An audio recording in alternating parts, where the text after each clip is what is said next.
سبحان الذي أسرى بعبده ليلا من المسجد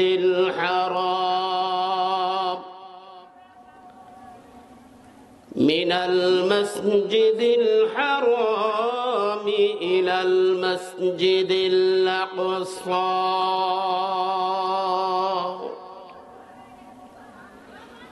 الذي باركنا حوله لنريه من آياتنا إنه هو السميع البصير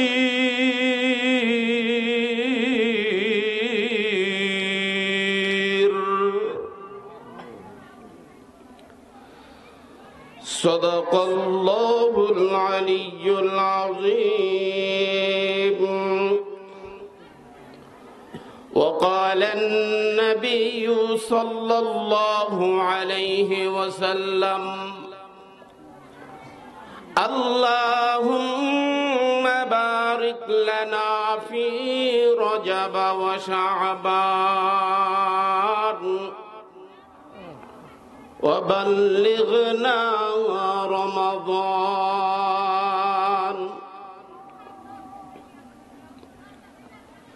وقال رسول الله صلى الله عليه وسلم الصلاة معراج المؤمنين أو كما قال النبي عليه الصلاة والسلام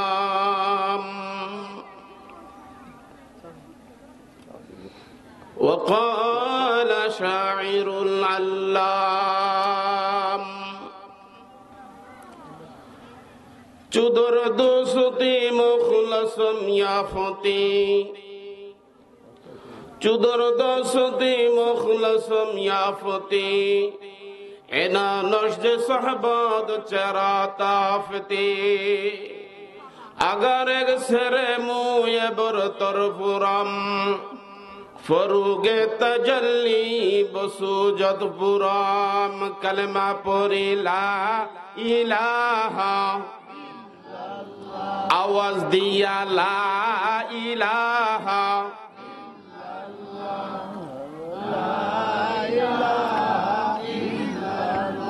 জোরে লা ইলাহা লা ইলাহা আওয়াজ হচ্ছে না বাবাজি আওয়াজ হচ্ছে না আরেকটা আওয়াজ দেন লা ইলাহা লা ইলাহা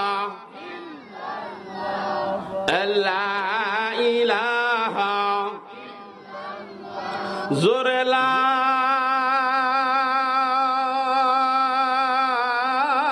ইলাহা ইল্লাল্লাহু মুহাম্মাদুর রাসূলুল্লাহ সবাই বলেন সাল্লাল্লাহু এ জীবনে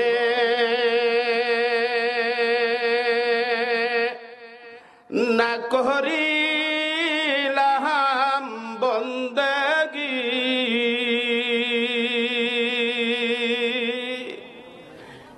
এ জীবনে না করিলাম বন্দেগী গুনাহ করে কাটাইলাম জিন্দেগি গুনাহ করে কাটাইলাম জিন্দেগি তওবা করে আবার তওবা ভাঙ্গিলাম অবশেষে খাঁটি তওবা করিলাম যত আল্লাহর ওলি হইল ভাই কান্দিয়া, গুনাহগার হইল গুনাহ করিয়া। জোরে কোন ঠিক কিনা?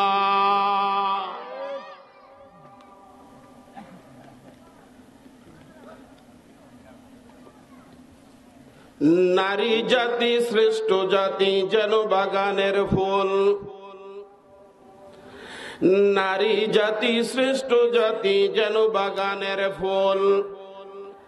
সেই জাতিকে ভালোবাসেন আল্লাহ ও রাসূল, সেই জাতিকে ভালোবাসেন আল্লাহ ও রাসূল।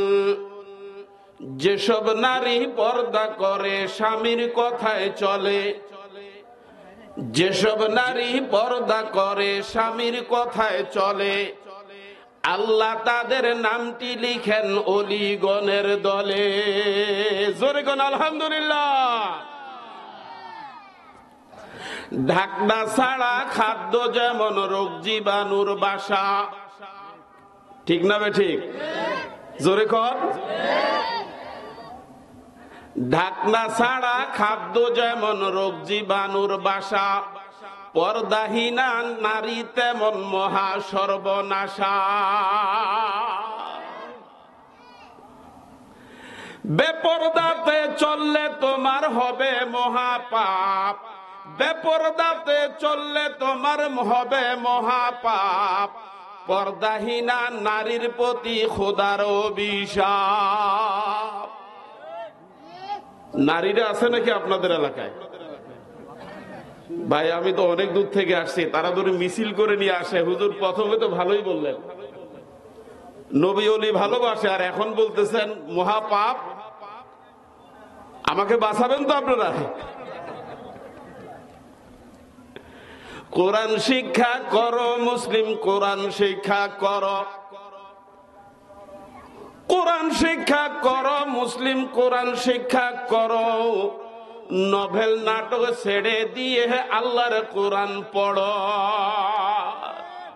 যার সিনাতে আছে কোরআন নেই কো তাহার ভয়, যার সিনাতে আছে কোরআন নেই কো তাহার ভয়। কোরআন বিহীন হৃদয় খানি শয়তানেরই ঘর।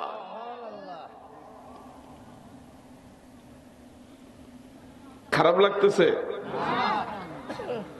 আপনাদের লোকের উপস্থিতি দেখে মনে হচ্ছে যে মাহফিলটা আজকে না হওয়ায় ভালো ছিল।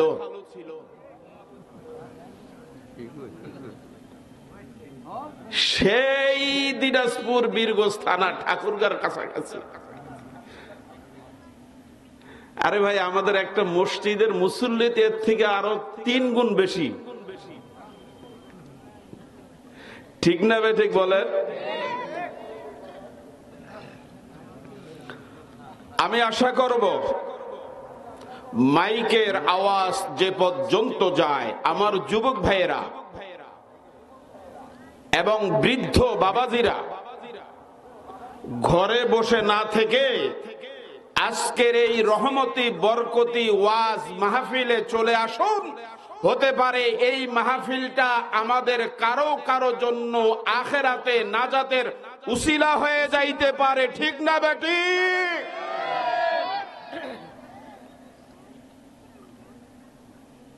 আগামীকাল এই জায়গায় আর মাহফিল হবে। কপাল পোড়া তারা যারা এখনো আসতে পারে নাই। আপনারা যারা উপস্থিত হয়েছেন আপনারা ভাগ্যবান না অভাগ্যবান? এজন্য মহান রব্বুল আলামিনের দরবারে কালিমাতুশ শুকর আদায় করেন, বলেন আমিন। আরো জোরে বলেন আল্লাহুম্মা আমিন। নারায়ে তাকবীর। আওয়াজ হয় না বাবা, মাইকালা গলা টানতেছে বাবা, আওয়াজ হয় না। এই আওয়াজ দিয়া বাংলাদেশের স্বাধীনতা রক্ষা করতে পারবেন না, ঠিক কি না বলেন?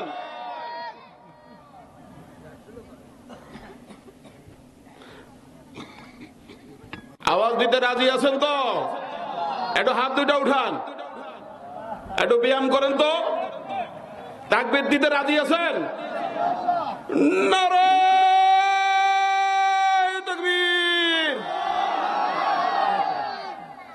আল কোরআনের আলো, আল হাদিসের আলো, কোরআন হাদিস যেখানে, কোরআন হাদিস যেখানে, নারায়ে তাকবীর। মাশাআল্লাহ, আলহামদুলিল্লাহ, খুশি হলাম। আমার শ্রোতা যদিও অল্প, ভোল্টেজ অনেক বেশি, ঠিক কিনা কোন? গোটা নাম বলতেছি না, ভদ্রপাড়া যুব সমাজ কর্তৃক আয়োজিত ভদ্রপাড়া ঈদগাহ মাঠের উন্নয়ন কল্পে আজিমুস শান আজকের এই তাফসীরুল কোরআন মাহফিলে কাবিল এহতেরাম জনাব সভাপতি, প্রধান উপদেষ্টা সহ প্রধান অতিথি, বিশেষ অতিথি বৃন্দ এবং আমার সামনে আমার কলিজার টুকরা পিতৃতুল্য বয়স্ক বাবাজিরা, যুবক ভাইরা, ছোট ছোট বেগুনা মাসুম আল্লাহ পাকের বান্দারা, পর্দার আড়ালে অবলা সরলা সর্বেগুণে গুণান্বিতা শ্রদ্ধা মা বোনেরা, আমার সকলে আমার পক্ষ থেকে আবার জবান খুলে উচ্চ আওয়াজে সালামের জবাব দিন, আসসালামু আলাইকুম ওয়া রাহমাতুল্লাহ।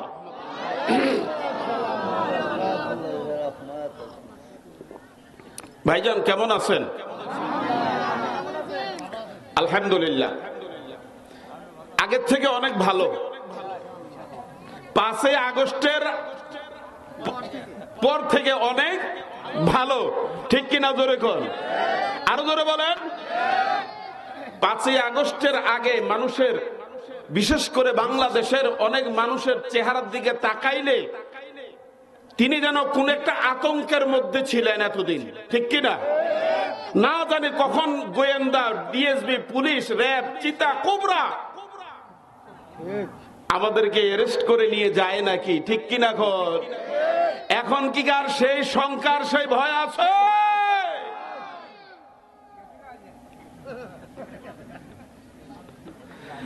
আরে তখন যদি তাকবীর দেওয়া হয়, মুসলমান তাকবীরও ভয়তে দেয় না, জঙ্গি হয়ে যায় নাকি? এই কথা কয় না কে? তাকবীরটা দিলেও নাকি জঙ্গি। আহা,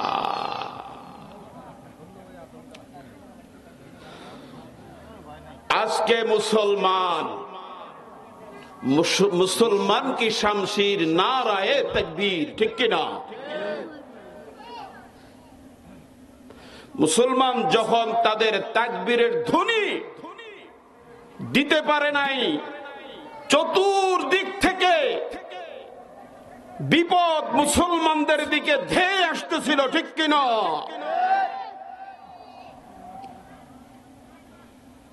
সংগ্রামী ভাইয়েরা আমার, আমি যে আয়াতে কারিমা আপনাদের সামনে তেলাওয়াত করেছি, আর মাসটাও চলতেছে রজব মাস। কি মাস চলে? আমরা অনেকে বলি মেরাজের মাস, ঠিক না?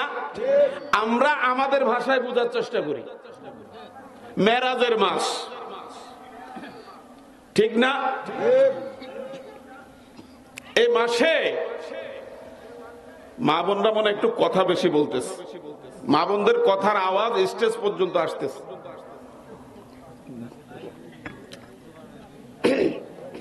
আমি আশা করব মা অনেক কষ্ট করে ঠান্ডার ভিতরে এই মাহফিলের রহমত বরকত নেওয়ার জন্য উপস্থিত হয়েছেন। পরস্পর একদম কথা বলবেন না, কানটা লাগায়া দেন দিনাজপুরের বক্তা কি বলে। যদি এখান থেকে 2-1টি কথা আমলের নিয়তে বাড়ি পর্যন্ত নিয়ে যাইতে পারেন, এমনও হতে পারে এই কথা, এই আমলের উসিলা করে আল্লাহ পাক বিগত দিনের সব গুনাহ মাফ করে দিতে পারে কি পারে না? আল্লাহর সেই ক্ষমতা আছে না নাই? আরে ভাই কি বলবেন, আল্লাহর ক্ষমতা আল্লাহ দেখাইতেছেন পৃথিবীর মধ্যে। ওই আমেরিকার ক্যালিফোর্নিয়ানে লস অ্যাঞ্জেলেসে যেই সমস্ত বলিউড হলিউডের তারকারা আমাদের নবীর যে মেরাজের রাত্রিতে যেই মসজিদে গিয়ে অবস্থান করেছিলেন, নামাজ পড়েছিলেন, মসজিদে আকসা ফিলিস্তিনের মুসলমানদের বিরুদ্ধে ওই আমেরিকার হলিউডের তারকারা ওই ইহুদিদের পক্ষ নিয়েছেন। আল্লাহ রাব্বুল আলামিন পৃথিবীবাসীকে দেখাই দিয়েছেন, দেখো আমি আল্লাহর ক্ষমতা আছে না নাই। সেই দেশে আল্লাহ পাক দাবানল দিয়া, আগুন দিয়া ওই হলিউডের এলাকার লস অ্যাঞ্জেলেসের সমস্ত বাড়ি ঘরগুলা জ্বালিয়ে পুড়িয়ে শেষ করে দিয়েছে। ঠিক কিনা জোরে কর। আল্লাহ পাওয়ার দেখাচ্ছেন, ঠিক না?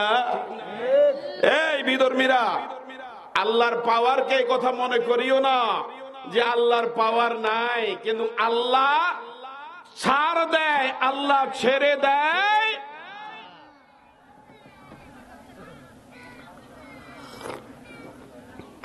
আমাদের দেশের মধ্যে খুব আগাইছিল, ঠিক না? খুব আগাইছে। কয় এত আগাইছি হুজুর, আলেমদেরকে ধরে আয়না ঘরে নিয়ে গেছি। এত আগাইছে দেশ, ডিজিটাল থেকে স্মার্ট বাংলাদেশ, ঠিক না? এই কথা কর না কেন? হুজুর এত দূর থেকে এসে আমাদের এখানে এত বড় কথা কর। ডিজিটাল বাংলাদেশ ছিল, লাস্টে কি বাংলাদেশ বানাইছে? স্মার্ট বাংলাদেশ। ভাঙ্গা চুরা করে গেছে। স্মার্ট আল্লাহ কয় তোদের স্মার্ট বাংলাদেশ আমি আল্লাহ রাখবো না। আমি আল্লাহ বাংলাদেশের মধ্যে তৌহিদি জনতা, ইমানদারদের জন্য, আল্লাহ ওয়ালাদের জন্য, নামাজিদের জন্য, হাফেজদের জন্য, এই সুন্দর সুন্দর মানুষদের জন্য আমি আল্লাহ বাংলাদেশ টিকায় রাখবো। জনগণ ঠিক কিনা?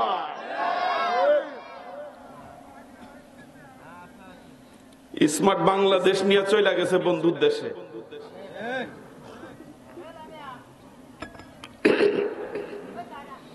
ভাইজান,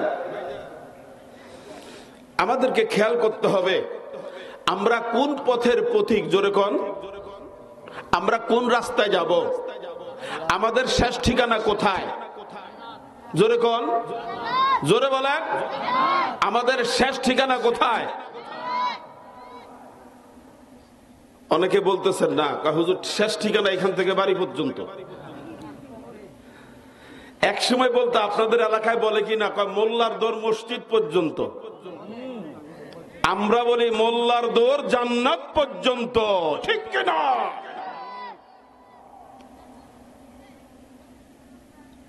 মোল্লা কখনো মানুষকে বিপদের দিকে ফেলে দেয়।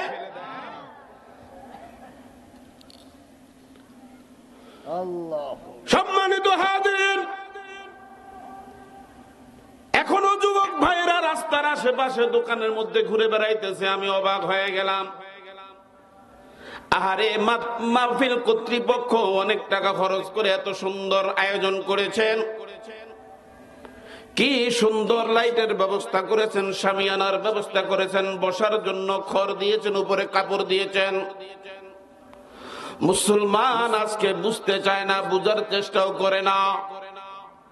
আল্লাহ রাব্বুল আলামিন বলেন যেই জায়গার মধ্যে, আল্লাহর পয়গম্বরও বলেন যেই জায়গার মধ্যে কোরআন এবং হাদিসের আলোচনা হয়, জোরে বলেন কিসের আলোচনা? আমার সঙ্গে একটু কথা বলতে হবে, রাজি আছেন তো? যে জায়গার মধ্যে কোরআন এবং হাদিসের আলোচনা হয়, আল্লাহ রাব্বুল আলামিনের ফেরেশতা ওই মাহফিল, ওই এলাকার, ওই জায়গার ওই চতুর্পাশে বাউন্ডারি নিয়ে তারা ঘিরে রাখেন। জোরে জোরে কোন সুবহানাল্লাহ।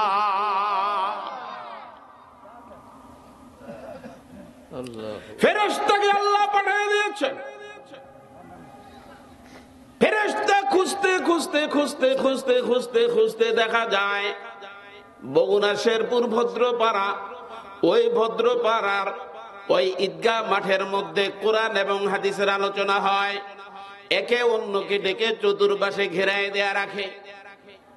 এক পর্যায়ে পৌঁছতে পৌঁছতে তারা আল্লাহ রাব্বুল আলামিনের আহকামুল হাকিমিন পর্যন্ত পৌঁছিয়ে যায়। আল্লাহ বলেন, ও ফেরেশতা, কি সংবাদ নিয়ে এসেছ? ফেরেশতারা বলে, আল্লাহ, মাঘ মাসের প্রচন্ড ঠান্ডার ভিতরে তোমার কিছু পাগলপাড়া বান্দা, তোমার কিছু পাগলপাড়া বান্দে ওই আরামের বিছনায় না থাকিয়া, লেপের ভিতরে না থেকে, সুন্দর সুন্দর শোয়ার জায়গার মধ্যে না থেকে ওয়াজ মাহফিল শোনার জন্য অমুক জায়গায় ভদ্রপাড়া ঈদগাহ মাঠে গিয়েছেন। ও আল্লাহ, এই অবস্থা আমরা তাদেরকে দেখতে পেয়েছি। আল্লাহ বলেন, ও ফেরেশতা, আমার ওই বান্দারা কি চায় রে? আল্লাহ পাক, ফেরেশতারা যখন আল্লাহর কাছে বলেন, আল্লাহ, আপনার ওই বান্দারা জাহান্নাম থেকে মুক্তি চায়, জান্নাত পাওয়ার জন্য আশা করে। ফেরেশতাদেরকে আল্লাহ বলেন, ও আল্লাহ ফেরেশতারা, আমার বান্দা কি জান্নাত জাহান্নাম দেখছে? কয় যে না না, আপনার জান্নাত জাহান্নাম দেখে নাই। নাইবে নবী, নাইবে রাসূল, ওয়ারাসাতুল আম্বিয়া, ওয়াজ বক্তাদের মুখ থেকে শুনেছেন জাহান্নাম নাকি অনেক কষ্টের জায়গা, জান্নাত নাকি অনেক সুখের জায়গা। এই জন্য তারা জাহান্নাম থেকে মুক্তি চায়, জান্নাত পাওয়ার জন্য আশা করে। কোন পথে যাচ্ছে মাগো তোমার যুবতী মেয়ে? কোন পথে যাচ্ছে মাগো তোমার যুবতী মেয়ে? কখনো কি দেখেছো তুমি নয়ন খুলে চেয়ে? দিবানিশি মোবাইল ব্যস্ত কার সাথে করে? দিবানিশি মোবাইল ব্যস্ত কার সাথে আলাপ করে? দেখেছো খোঁজ করে? জোরে কোন ঠিক কিনা?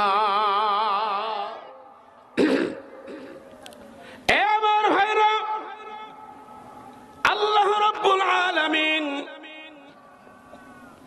এমন একজন পয়গম্বরকে, এমন একজন আল্লাহর বন্ধুকে এমন জায়গায় নিয়ে গেছেন, আমরা দুনিয়াতে জান্নাত বলি, জাহান্নাম বলি।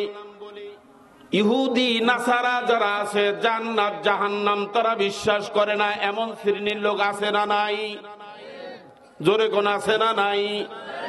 জান্নাত কি আর জাহান্নাম কি? দুনিয়া তো মস্ত বড়, খাও দাও ফুর্তি করো।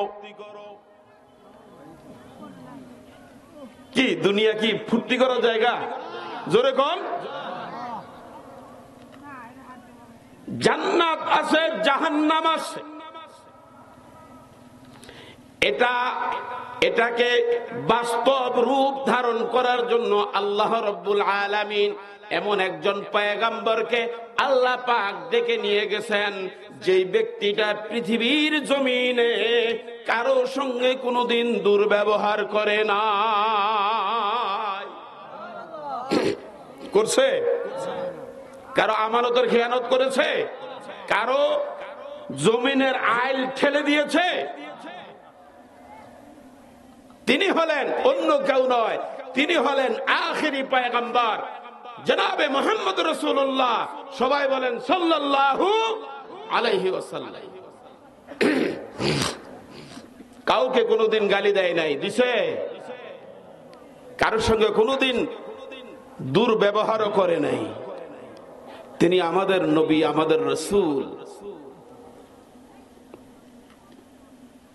এই জন্য আল্লাহ রাব্বুল আলামিন সূরাতুল বনী ইসরাঈলের ১ম নম্বর আয়াতের ভিতরে আল্লাহ পাক বলেন, সুবহানাল্লাযী আসরা বিআবদিহি লাইলাম মিনাল মাসজিদিল হারাম ইলাল মাসজিদিল আকসা। মহাপবিত্র সত্তা সে, যে তার বন্ধু হযরতে নবী করিম সাল্লাল্লাহু আলাইহি ওয়াসাল্লামকে রাতের কিছু অংশ মসজিদুল হারাম থেকে মসজিদে আকসা পর্যন্ত অল্প সময়ের ভিতরে আল্লাহ পাক নিয়ে এসেছেন। জোরে জোরে কোন সুবহানাল্লাহ।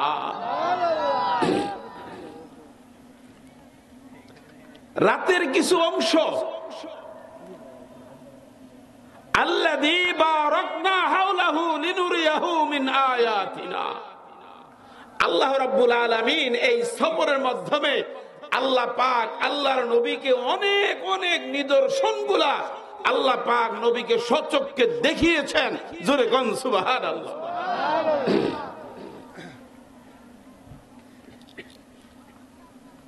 ইন্নাহু হুয়াস সামিউল বাসীর, যিনি নিয়ে গেছেন নিঃসন্দেহে তিনি সর্বশ্রোতা সর্বদ্রষ্টা। এটা হলো আয়াতের শাব্দিক অর্থ। এখন এটার মূল তথ্য যদি আমরা বুঝতে চাই তাহলে আমাদেরকে এখন ওই যে তাফসীরুল কোরআন লিখেছেন, এখন আমাদেরকে তাফসীরের দিকে যেতে হবে। শুনতে রাজি আছেন তো? নবুয়তের একাদশ বর্ষে, নবুয়তের একাদশ বর্ষে রজব মাসের 26তম দিবাগত রাত অর্থাৎ 27শে রজনীতে আল্লাহর নবী খানায় কাবার পাশে রাত্রি উনি যাপন করছেন। উনার তন্দ্রা তন্দ্রা ভাব, কলবটা ওনার জাগ্রত, চোখটা ওনার একটু ঘুমের ভাব ওনার ধরেছে। এমন টাইমে হযরতে জিবরিল আলাইহিস সালাতু সালাম আর হযরতে মিকাইল আলাইহিস সালাতু সালাম আমার নবীর ঘরে প্রবেশ করেছেন। জোরে কোন সুবহানাল্লাহ।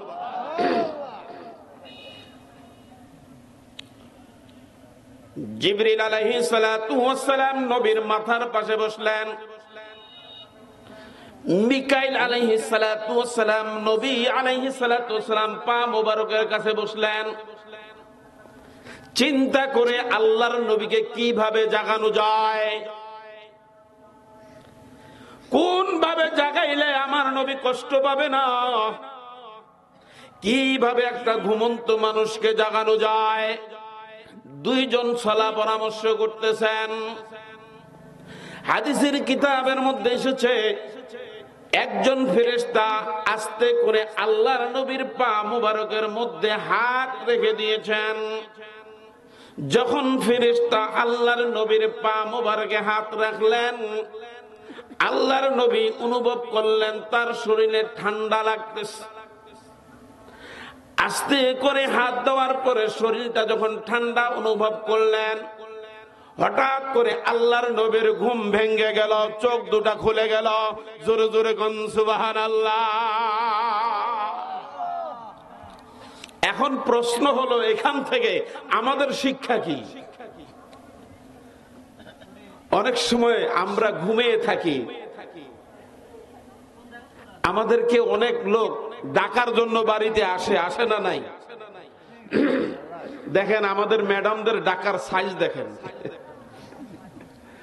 যদি আপনি ঘুমিয়ে যান আর আপনার ক্লোজ বন্ধু যদি আসে ডাকে, দরজাটা সাটাম করে খুলবে, মাথা ধরে এমন ধরে ধাক্কি মারবে, তাড়াতাড়ি উঠো তোমার বন্ধু আইছে। ঠিক না? এটা কি ডাকার সিস্টেম হইল? বলেন। আমি আমার দিনাজপুরের কথা বলি, আমি আপনাদের শেরপুরের কথা বলি না। আমার দিনাজপুরে মা বোনরা এইভাবে ডাকে স্বামীদেরকে। এইভাবে কখনো ডাকা যাবে? এই যে শিক্ষা হলো আল্লাহর নবীর মেরাজের রাত্রিতে দুইজন ফেরেশতা রাহমাতুল লিল আলামিনকে জাগ্রত করবে। কিভাবে জাগ্রত করবে? এমন কায়দায় জাগ্রত করবে যে নবী যেন কষ্ট না পায়। জোরে কোন ঠিক কিনা? আল্লাহর নবী জাগ্রত হলেন, দুইজনে নিয়ে ওই যে খানায় কাবা, কাবা শরীফ যেটা আছে, খানায় কাবা, কাবা শরীফের পাশে দেখবেন হাতিম, ওটাকে হাতিমে কাবা বলা হয়। হাজি সাহেবরা আছেন না নাই? হাতিমে কাবা ওটা কাবারই অংশ। অনেক হাজি সাহেবরা সেখানে যায়, ভিড় জমায় ওখানে 2 রাকাত নামাজ পড়ার জন্য। যেরকম সুবহানাল্লাহ।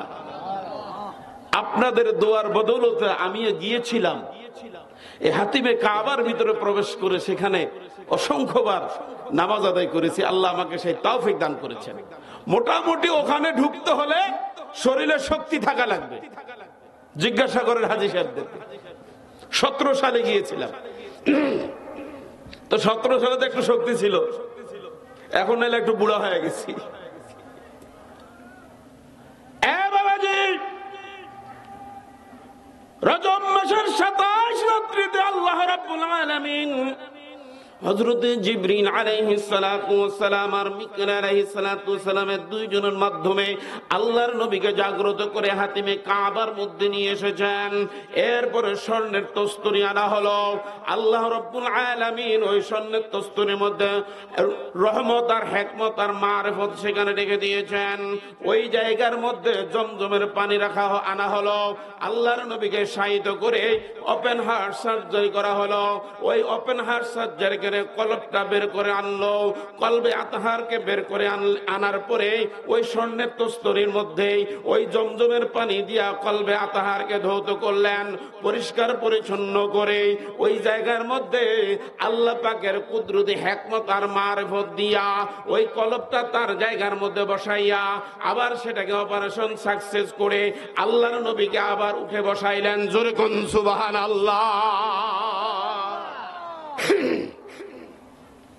প্রশ্ন হলো, আমার নবীকে জীবদ্দশায় কয়বার ওপেন হার্ট সার্জারি করা হয়েছে? কয়বার? জোরে কোন? প্রথমবার একবার ছোট অবস্থায়। আচ্ছা, ছোট অবস্থায়, শিশু অবস্থায় আমার নবীকে কেন ওপেন হার্ট সার্জারি করা হলো? আপনাদের এলাকায় ছোট বাচ্চারা আছে না নাই? আচ্ছা বলেন তো, ছোট বাচ্চাদের অভ্যাস কি শান্ত থাকার অশান্ত করা? ত্রিং বিরিং করে, ডান করে বামে যায়, বামে করে ডানে যায়, যেটা না করবেন সেটা বেশি করে। এরকম করে কি করে না? কয় চুপ থাক, হে আরো চিল্লা। আল্লাহ রাব্বুল আলামিন আমার আপনার নবীকে ওই শিশু সুলভ আচরণ থেকে আল্লাহ পাক ওই আচরণগুলা দূরীভূত করার জন্য ছোট অবস্থায়, বাচ্চান অবস্থায় অপারেশন করে শিশু সুলভ আচরণগুলা আল্লাহর নবীর থেকে আল্লাহ পাক দূর করে দিয়েছে। এখন হলো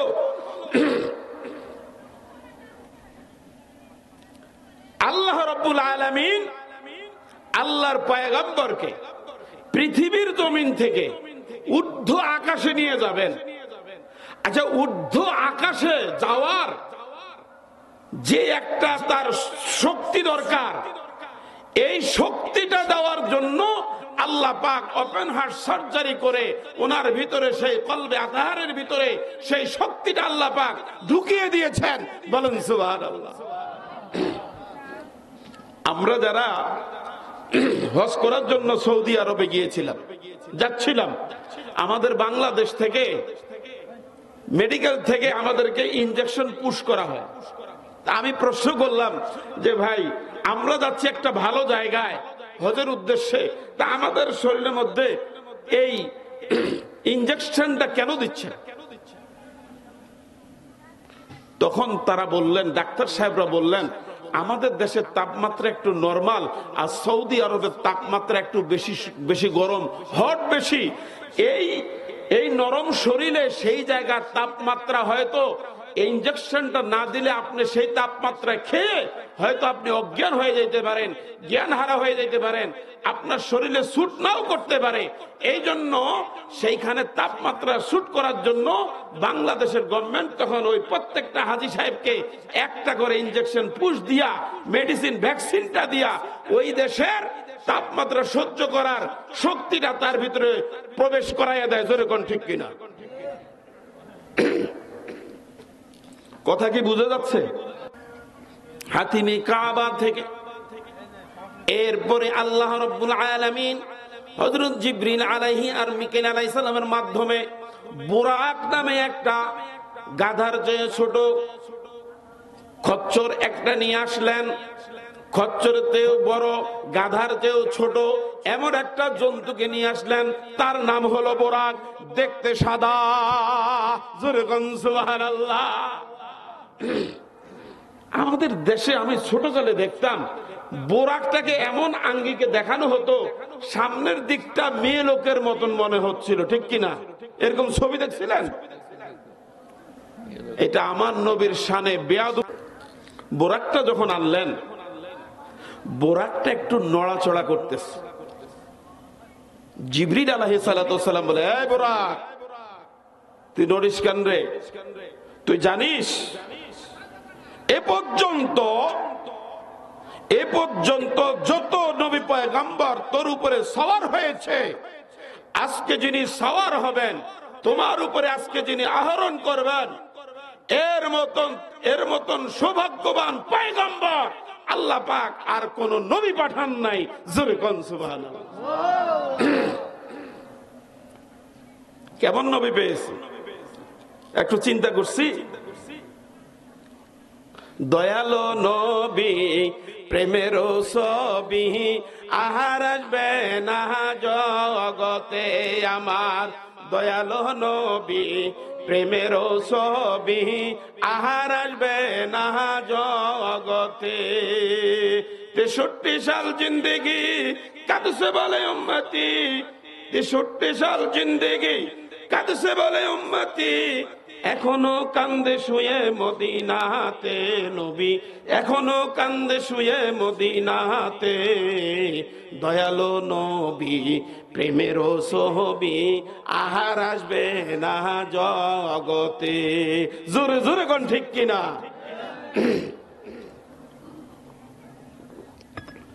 বাবা গুণটা খুব টানতেছে রে বাবা।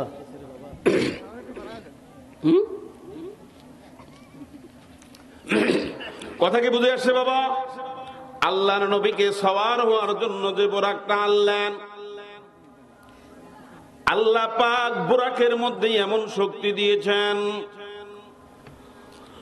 বোরাকের স্মৃতি শক্তিটা, দৃষ্টিটা যত দূর পর্যন্ত পৌঁছে যায়, এক একটা কদম অত দূর পর্যন্ত পৌঁছে যায়। জোরে কোন সুবহানাল্লাহ।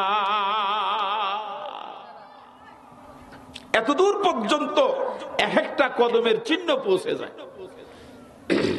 অল্প সময়, সংক্ষিপ্ত ভাবে বলতেছি, অল্প সময়ের ভিতরে ফিলিস্তিনের বাইতুল মুকাদ্দাস, যেটা বাইতুল আকসা যেটা বলা হয়, বাইতুল আকসায় পৌঁছে গেলেন। সেই জায়গায় একটা বড় পাথর আছে। জিবরাইল আলাইহিস সালাতু ওয়াস সালাম হাত দিয়ে পাথরটাকে ছিদ্র করে আল্লাহর নবীর বোরাকটাকে ওই পাথরের সঙ্গে বেঁধে রাখলেন। জোরে কোন সুবহানাল্লাহ।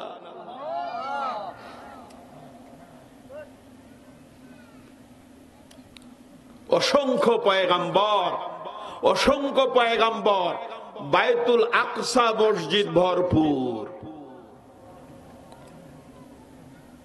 সেই জায়গায় 2 রাকাত নফল নামাজ পড়তে হবে। জোরে কোন কয় রাকাত? 2 রাকাত নফল নামাজ পড়বেন। সমস্ত নবী পয়গম্বররা কাতারে দাঁড়িয়ে গেছেন বাইতুল মুকাদ্দাস। সমস্ত নবী পয়গম্বররা যেই জায়গার মধ্যে নামাজ আদায় করেছেন, যেই বাইতুল মুকাদ্দাসের মধ্যে নামাজ আদায় করেছেন, আজকে ইহুদিবাসীরা সেই বাইতুল আকসার চতুর্পাশে গাজা উপত্যকাকে একেবারে ধ্বংসের পরিণত করে দিয়েছে।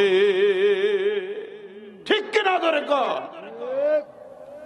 এই জন্য আল্লাহ দেখাইছেন, ও আমেরিকার হলিউডের তারকারা, ফিলিস্তিনের ইসলামী মুসলমান আমাদের ভাই বোনেরা খোলা আকাশের নিচে বসে থাকে, ঘর নাই, ঘর ভেঙ্গে দিয়েছ, বাড়িঘর ভেঙ্গে দিয়েছ, আমি আল্লাহ দাবানল দিয়া তোদের ঘর বাড়ি সব জ্বালাইয়া তোদেরকে শিক্ষা দিতে চাই। তোরাও আজকে খালি আকাশের নিচে বাচ্চা কাচ্চা নিয়ে রাত কাটাও। জোরে কোন ঠিক কিনা? আল্লাহ ব্যবস্থা করেছেন কি করেন নাই? আল্লাহ ব্যবস্থা করে দিয়েছেন। যারা মোবাইল চালাও, এই যুবকেরা, ঠিক কিনা? জোরে কোন মিথ্যা কথা বলতেছি? তারা আজকে কান্দে। কোটি কোটি বিলিয়ন ডলার খরচ করে যে অট্টালিকা, যে লস অ্যাঞ্জেলসে, এটাকে আমেরিকার ভিআইপি আবাসিক এলাকা, জনসাধারণ সেখানে প্রবেশ করতে পারে না। হাজার হাজার ফায়ার সার্ভিস কর্মীরা আগুন নিভাচ্ছে, মাগার আগুন নিভাইতে পারে? বলেন তো এই আগুন কে জ্বালিয়েছেন? আরে জোরে বলেন কে? আল্লাহ জ্বালিয়েছেন। এত সহজ? তো আল্লাহর নবীকে বাইতুল আকসার ভিতরে যাইয়া সমস্ত নবী পয়গম্বররা ইমামতের কাতারে দাঁড়িয়ে গেছেন। এত মুবারক একটি জামাত, বাবা আদম আলাইহিস সালাতু সালাম থেকে অসংখ্য নবী পয়গম্বর বাইতুল আকসার মধ্যে উপস্থিত মেরাজের 27 রজনীতে। কে ইমামতি করবে? সবাই অপেক্ষামান। হযরতে জিবরিল আলাইহিস সালাতু সালাম আমার নবীর হাত ধরলেন, হাত ধরে সামনে আগায় দিচ্ছেন। ওগো নবীজি, আজকের এই মুবারক জামাতের একমাত্র ইমামতি করার, একমাত্র ইমাম হওয়ার যোগ্যতা একমাত্র আপনার রয়েছে। বাবা আদম আলাইহিস সালামের নাই, হযরত ঈসা আলাইহিস সালামের নাই, হযরত মুসা আলাইহিস সালামের নাই, কোন পয়গম্বরের নাই। একমাত্র যোগ্যতা আপনার, আপনি ইমামতি করেন। জোরে কোন সুবহানাল্লাহ।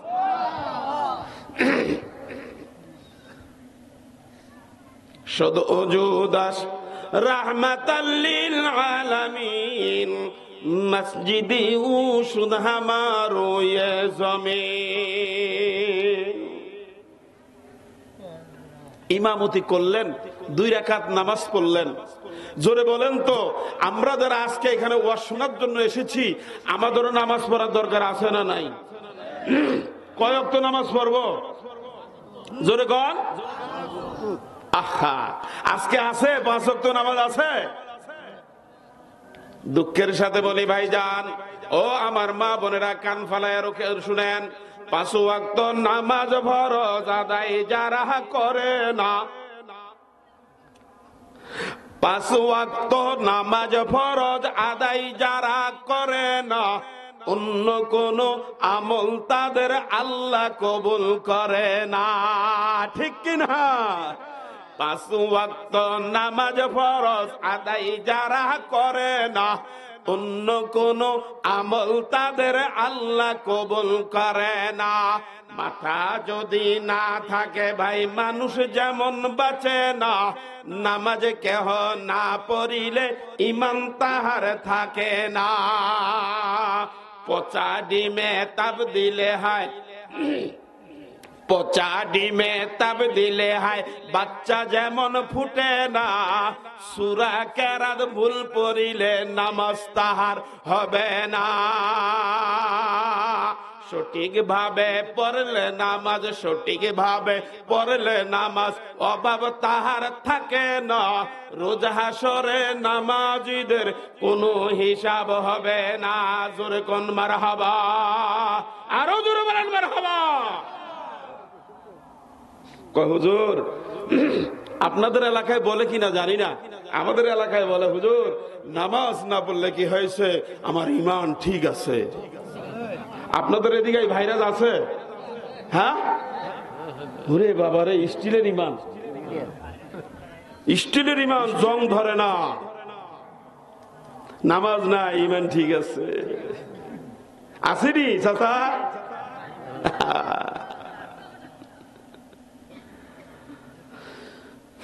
আল্লাহর পয়গম্বর বললেন, ও আমার উম্মত, আউয়ালু মা ইউহাসাবু বিহিল আবদু ইয়াউমাল কিয়ামাতিস সালাত। আমার উম্মত রে, হে, আমি নবী দুনিয়াতে থাকবো না রে। ও উম্মত, আমার এই মেসেজগুলা আমার উলামায়ে কেরাম ওয়ারাসাতুল আম্বিয়া, নায়েবে নবী, নায়েবে রাসূল, তোমাদের কাছে গিয়ে গিয়ে ওয়াজ করবে, বয়ান করবে, তোমরা শুনবা। ভাইজান, দুনিয়ার যতই ডিগ্রি হোক, ডিগ্রি থাকুক, অর্থ থাকুক, সম্পদ থাকুক, জায়গা থাকুক, বাড়িঘর থাকুক, ধন দৌলত থাকুক, এই অর্থ, ধন দৌলত, টাকা পয়সা কিন্তু পরকালে কোনো কাজে আসবে না। আসবে? আল্লাহর পয়গম্বর বলেন, আউয়ালু মা ইউহাসাবু বিহিল আবদু ইয়াউমাল কিয়ামাতিস সালাহ ও বান্দা, দেশের প্রধানমন্ত্রী থেকে নিয়ে একদম দেশের নিম্ন শ্রেণীর মানুষ যদি মুসলমান হয়ে থাকো, আল্লাহর পয়গম্বরে হাদিস বলে ওয়াজ করতেছে, বাবা সর্বপ্রথম বান্দাকে যেই বিষয়ে কোশ্চেন করা হবে, যেই বিষয় তাকে জিজ্ঞাসা করা হবে, সর্বপ্রথম তাকে যেই কোশ্চেনটা করা হবে, আল্লাহর পয়গম্বর বললেন সর্বপ্রথম তাকে যেই প্রশ্নটা করা হবে সেটা হলো, ও বান্দা নামাজ নিয়ে এসেছো কিনা। আজকে খুবই অভাব, নামাজের খুব অভাব, আছে না নাই?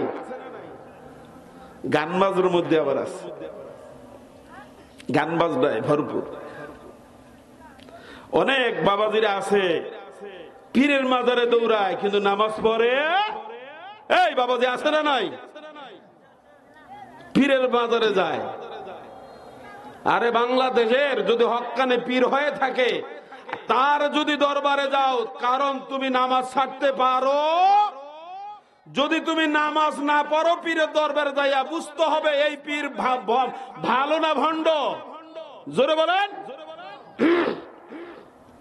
এই জন্য একজন বলছিল, ভণ্ড পীরের জমছে মেলা শালু ঢাকা মাজারে, ভণ্ড পীরের জমছে মেলা শালু ঢাকা মাজারে, ধর্ম ধোয়া সাধু সে টানছে তারা গাজারে। এই ঠিক কিনা ধরে কর। ভণ্ড পীরের জমছে মেলা শালু ঢাকা মাজারে, ধর্ম ধোয়া সাধু সেজ টানছে তারা গাজারে, নারী মুড়ির তেল মেখে দেয় দয়াল বাবার গায়েতে, আছে না নাই?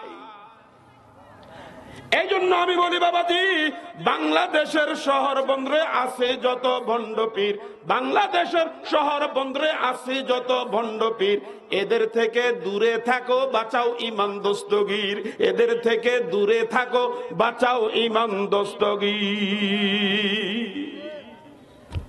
ইমান বাঁচাইতে হবে বাবা। আমার নবী তখনও দু পা জমিনে ভালো করে ভর করতে পারতেছেন না, দুইজন সাহাবীর কাঁধে ভর করে মসজিদে নববীতে গিয়ে নামাজ আদায় করেছেন। তার উম্মত আমরা, পীর সাহেবের মুরিদ হয়েছে, হুজুর নামাজ পড়তে হবে না, এরকম আছে না নাই? কথা কয় না? আছে। আল্লাহর নবীর চেয়ে বড় কোন পীর আছে দুনিয়াতে? এই জোরে কোন, আমার নবীর চেয়ে কোন বড় পীর দুনিয়াতে আছে? একটু কালিমা পড়ি, লা ইলাহা, জোরে লা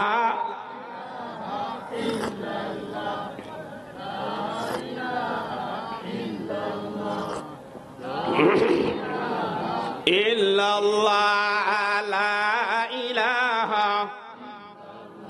জোরে লা ইলাহা, লা ইলাহা ইল্লাল্লাহু মুহাম্মাদুর রাসূলুল্লাহ, জোরে কোন সাল্লাল্লাহু আলাইহি ওয়াসাল্লাম। আমার নবী কোথায়? ওই ফিলিস্তিনের বাইতুল মুকাদ্দাসের মসজিদে 2 রাকাত নামাজ পড়াইছেন। এটা হলো নফল নামাজ। কি নামাজ? আর আমাদের নামাজ পড়তে হবে কি নামাজ? ফরজ নামাজ। জোরে কোন, কি নামাজ? ফরজ নামাজ।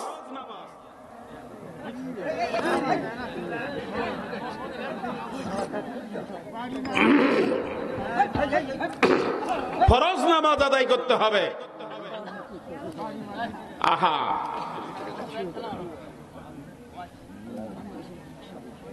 ভাইজান, আমি আপনাদেরকে এ আল্লাহর নবী বাইতুল মুকাদ্দাসে 2 রাকাত নামাজ পড়ে যখন বের হয়ে আসতেছেন, হযরত জিবরাইল আলাইহিস সালাতু ওয়াস সালাম আল্লাহর নবীর কাছে 2টা পেয়ালা নিয়ে গেছেন। জোরে বলেন তো কয়টা?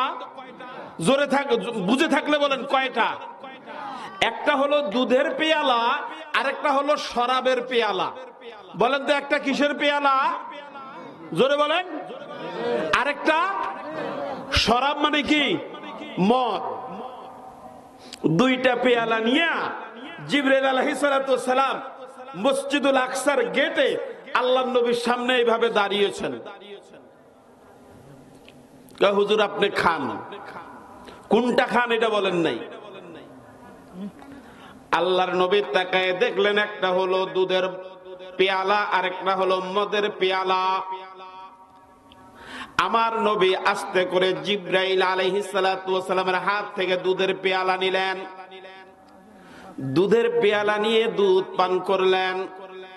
হযরত জিবরিল আলাইহিস সালাতু ওয়াস সালাম নবীকে বললেন, নবী গো, আপনি আপনার স্বভাব অভ্যাস অনুযায়ী ভালো জিনিসটা আপনি গ্রহণ করেছেন, এই জিনিসটাই আপনার উম্মত গ্রহণ করবে। বলেন তো বর্তমান সমাজের দিকে তাকাইলে দুধ খায় না বেশি, মদ খায় বেশি?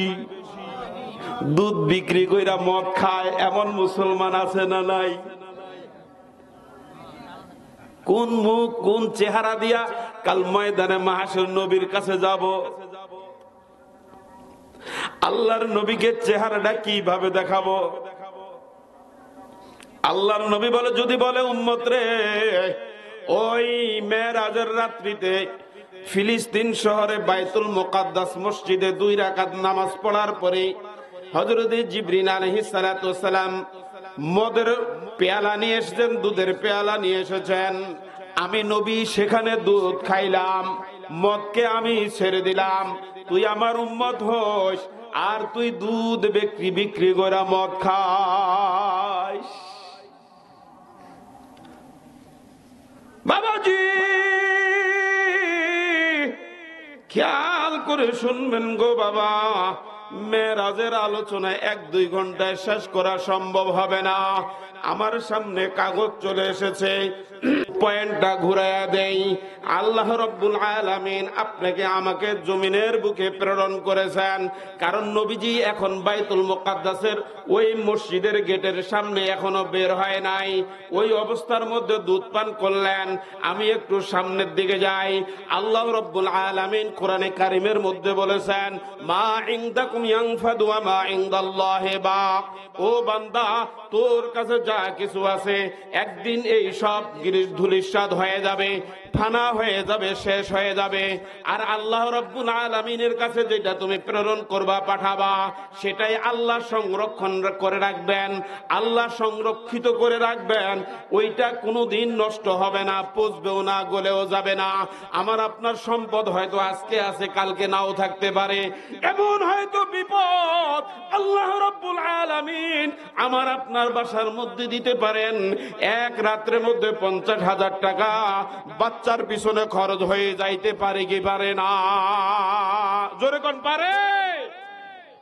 ছোট্ট একটা উদাহরণ দেই। আমি যে মসজিদে নামাজ পড়াইতেছিলাম, আমি বললাম যে সবে মেরাজের আলোচনা হবে, কিছু তবারক কিনবো, 100 টাকা আপনার কাছে আমি চাই। কত দাবি করছি বাবা? সবাই বলে না কত? আচ্ছা 100 টাকা তো সবাই দিতে পারবে না, পারবে? উনি একজন টিচার মানুষ, শিক্ষক, প্রাইমারির হেড টিচার। কত টাকা চাইছি? 100 টাকা। চেহারাটা কালো করে ফেলছেন। তখন তো আমি বুঝে ফেলছি যে না, এই বান্দার আর মন গলবে। এটা হলো আসরের সময় বললাম, মাগরিবে মসজিদে পাই নাই। এশার পরে বয়ান করার পরে শুনতে পারলাম তার কন্যা সন্তান অসুস্থ, সেখান থেকে দিনাজপুর মেডিকেলে নিয়ে এসেছেন। মেডিকেল চিকিৎসা করে দেখতেছেন যে আমাদের কাছে ট্রিটমেন্ট নাই, যদি আরো উন্নত মানের ট্রিটমেন্ট আপনি করতে যান রংপুর মেডিকেলে নিয়ে যান।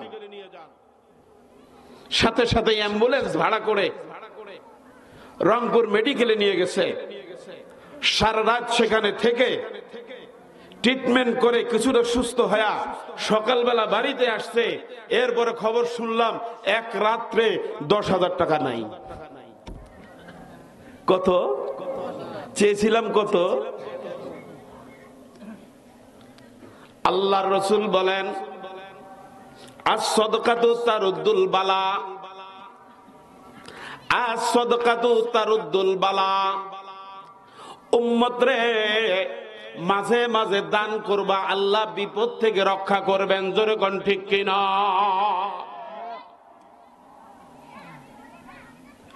ভদ্রপাড়ার মুসল্লি ভাইরা,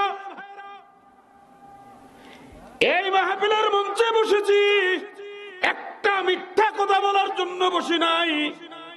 কোরআন এবং হাদিসের রেফারেন্স দিয়ে কথা বলছি রে বাবা। আল্লাহর পয়গম্বর বললেন, আস-সাদাকাতু তুতফিউল খাতায়া কামা তুতফিউ মাউন নার। এই বাবাজি, এদিকে লক্ষ্য করেন। যদিও কথা বলতে আমার কষ্ট হচ্ছে, তারপরও বলে যাচ্ছি, জীবনে হয়তো আপনাদের সঙ্গে আমার সাক্ষাৎ হবে কি হবে জানি না। যদি আপনারা জান্নাতে যান, বলবেন যে দিনাজপুর থেকে উসমান গনি জিহাদি আসছে, হুজুর আল্লাহকে বলবেন তারে নিয়ে জান্নাতে যাব। রাজি আছেন? আমার নিয়ে যাবেন তো? জান্নাতে ওয়াজ হবে ইনশাআল্লাহ।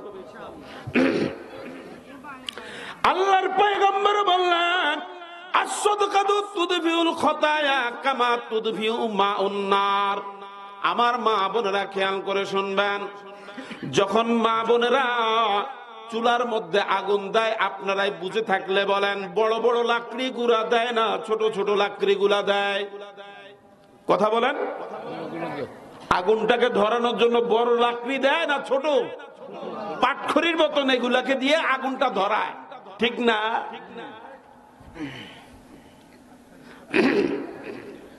আল্লাহর পয়গম্বর বলেন, ও উম্মত, তুমি গুনাহ করে করে,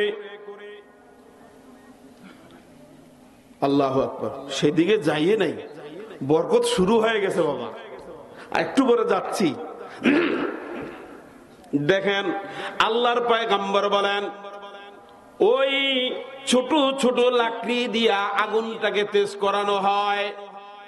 বান্দা যখন দুনিয়াতে চলার পথে ভুল ভ্রান্তি হয় কি হয় না? জোরে বলো, হয় কি হয় না? যেহেতু আমরা মানুষ, আমাদের ভুল হওয়াটাই স্বাভাবিক। আল্লাহর পয়গম্বর, আস-সাদাকাতু তুদফিউল খাতায়া, দান করলে গুনাহগুলাকে এইভাবে জ্বালিয়ে দেওয়া হয়, এইভাবে জ্বালিয়ে দেওয়া হয়, এইভাবে ধূলিসাৎ করা হয়, যেমন নাকি ছোট ছোট লাকড়িগুলা বড় বড় লাকড়িগুলাকে জ্বালাইয়া শেষ করে দেয়, ঠিক কিনা? বড় বড় লাকড়িগুলা ছোট ছোট লাকড়িগুলা আগুন ধরাইয়া বড়গুলা দেয়, বড়গুলাকে ছোটগুলা জ্বালাই ফেলে। আল্লাহ রাসূল বলেন, বান্দা তুমি চলার পথে মনের অজান্তে, ভাই গুনার ঊর্ধ্বে কেউ নাই। আজকের এই মাহফিলের সবচাইতে বড় গুনাহগার অপরাধী আমি, আপনারা অনেক ভালো। আল্লাহ রাসূল বলেন, এই মাঝে মাঝে দান করবা। গতকালকে সকাল 8:30টায় আমাদের এই বীরগঞ্জ 13 মাইল ট্রাকের নিচে পড়ে সাথে সাথে জীবনটা শেষ, ইয়াং ছেলে।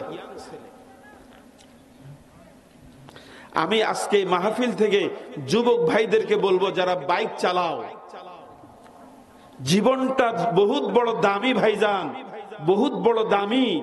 বাইক চালাইয়া রেস খেলাইয়া জীবনটা নষ্ট করে দিও না। এই জীবন চলে গেলে আর পাবো না, আর এই জীবন পাবো না রে বাবা। জীবনটা নষ্ট করে দিও না বাবা। কি বললাম? ছোট ছোট লাকড়িগুলা বড় বড় লাকড়িগুলাকে জ্বালাইয়া দেয়। আল্লাহ রাসূল বলেন, আস-সাদাকাতু তুদফিউল খাতায়া, দান করলে এইভাবে গুনাহগুলাকে, ওই দানের বদৌলতে গুনাহগুলাকে আল্লাহ তাআলা জ্বালাইয়া শেষ করে দেন। জোরে কোন সুবহানাল্লাহ। ভাইজান, একটা ঘটনা মনে পড়ে গেছে, বলবো? এরপরে শেষ করে দেব ইনশাআল্লাহ। ঘটনাটা শুনেন। সারা দুনিয়ার বাদশা ছিলেন দুইজন মুসলমান। কয়জন? জোরে বলেন, কয়জন? ঘুমায় গেছেন নাকি? এবার তাকবীর দাও তো, নারায়ে তাকবীর, লিল্লাহি তাকবীর। সারা পৃথিবীর বাদশা ছিলেন দুইজন মুসলমান, দুইজন কাফের। দুইজন মুসলমানের মধ্যে একজন ছিলেন হযরত নবী সুলাইমান আলাইহিস সালাতু ওয়াস সালাম, ঠিক কিনা? জোরে কোন। নবী সুলাইমান আলাইহিস সালামের নাম শুনেছেন তো? হ্যাঁ? দানের বিষয় যে দেখেন দান করলে কি হয়, এই ঘটনাটা বলেই আমি শেষ করবো ইনশাআল্লাহ। হযরত নবী সুলাইমান আলাইহিস সালাতু ওয়াস সালাম ওনার জামানায় এক ব্যক্তি তার বাড়ির সামনেই, বাড়ির আঙ্গিনাতে একটা গাছ আছে, বড় একটা গাছ। এই গাছের মধ্যে একটা পাখি তার বাসাতে ডিম পাড়ে। কি পাড়ে? জোরে কর। ডিম পাড়ে। আর এই বাড়িওয়ালা কিভাবে যেন দেখতে পারছে যে এই বাসাতে এই পাখি ডিম পাড়ে, তিনি ওই ডিমটা গাছে উঠে পেড়ে ভাজে খেয়ে ফেলেন।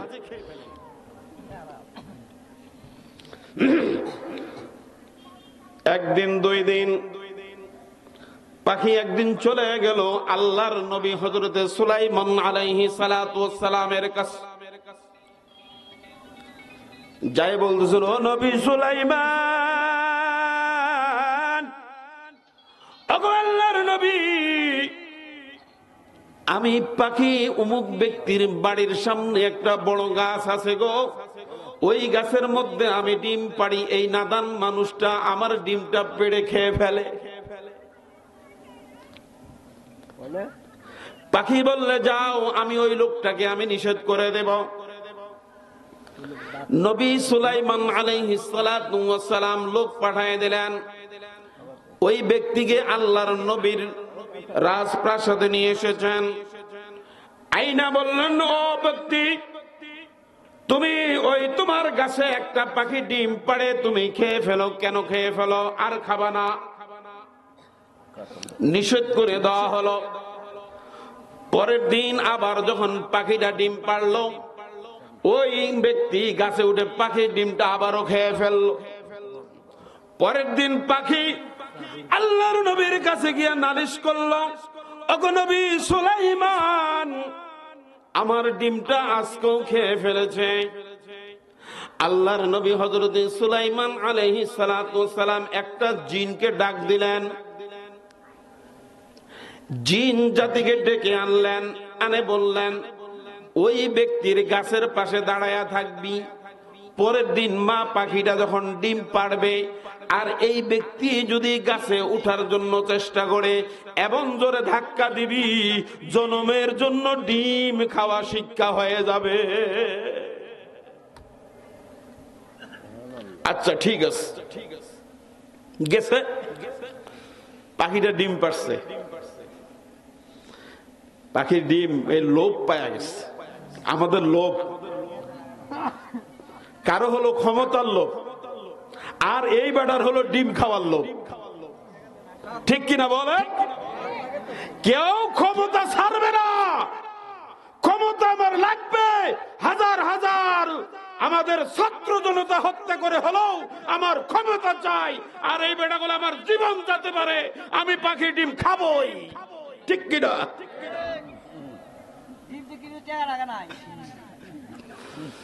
এবার যখন পাখি ডিম পারছে, ইনি এখন বাসার থেকে বের হইছেন। যখন যাইতেছে গাছের কাছে, হঠাৎ করে একজন ভিক্ষুক আসে বলছে, বাবা আমাকে কিছু খেতে দাও। অনেক সময় কোন ভিক্ষুক আসে কিনা বাড়িতে, খেয়াল করে শুনবেন। বাবা, বাবা আমাকে কিছু খেতে দাও। তখন তার কাছে কিছু টাকা ছিল, টাকাগুলা ওই ব্যক্তি ওই ভিক্ষুকের ওই সাইলের কাছে দিয়ে দিল।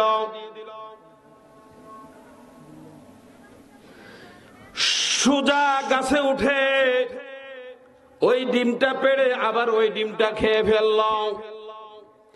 তৃতীয় দিনও পাখি যাইয়া আল্লাহর নবী সুলাইমান আলাইহিস সালাতু ওয়াস সালামের কাছে নালিশ করলেন, ওগো পয়গম্বর সুলাইমান, আজকেও তো আমার ডিমটা খেয়ে ফেলেছে। নবী সুলাইমান আলাইহিস সালাতু ওয়াস সালাম সাথে সাথে জিনটাকে ডাক দিলেন, ওই জিন জাতি, ওই জিন, তোমাকে একটা দায়িত্ব দিয়েছিলাম, কেন তুমি তোমার দায়িত্ব পালন করো নাই? কয়, হুজুর দায়িত্ব পালন করতে ঠিকই চেয়েছি, আমি দেখলাম এই ব্যক্তিটা যখন ওই গাছের দিকে ডিম পাড়ার জন্য যাইতেছে, ওই ব্যক্তি ওই ব্যক্তি একজন ভিক্ষুককে কিছু টাকা দিয়েছিল। ওই কিছু টাকা দেওয়ার কারণেই, দান করার কারণেই, সদকা করার কারণেই আমি জিন যখন ওই ব্যক্তিটাকেই ধাক্কা দেওয়ার জন্য আমি যখন সামনের দিকে অগ্রসর হলাম, তখন আমি দেখতে পাইলাম দুইজন ফেরেশতা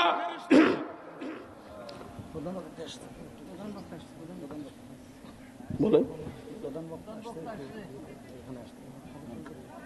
মাইকে বলেন না, আপনার মাইক নেই আলাদা।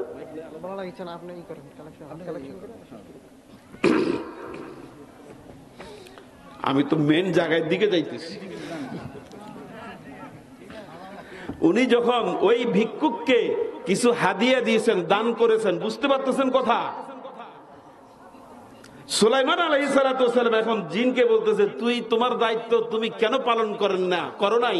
তখন জিন বলতেছে যে হুজুর, আসলে আমি দায়িত্ব পালন করার জন্য আমি সামনের দিকে যখন অগ্রসর হলাম, ওই ব্যক্তিটা গাছে উঠার আগে একজন ভিক্ষুককে কিছু খাবার, কিছু সদকা করেছেন, দান করেছেন। তখন আমি দেখতে পেলাম এই দানের কারণেই ডান দিক থেকে একজন ফেরেশতা আর বাম দিক থেকে একজন ফেরেশতা এসে আমি জিনকে এত জোরে ধাক্কা দিছে, আমি 10 হাত দূরে যায়া পড়ছি। জোরে কর না সুবহানাল্লাহ, জোরে কর সুবহানাল্লাহ। এটা কিসের কারণে বাবা? জোরে কর, কিসের কারণে? আমি দায়িত্ব যথাযথভাবে পালন করার চেষ্টা করেছি ঠিকই, কিন্তু এই ব্যক্তিটা গাছে উঠার আগেই যে তিনি দান করেছেন, সদকা করেছেন, সাধারণ দান করেছেন, এই দানের কারণেই দুইজন ফেরেশতা এসে আমাকে ধাক্কা মেরেছে, আমি আর তাদের সঙ্গে পারি নাই। তখন নবী সুলাইমান আলাইহিস সালাতু ওয়াস সালাম বললেন যে হ্যাঁ, মানুষ যখন দান করে আল্লাহ পাক তাকে বিপদ থেকে রক্ষা করে।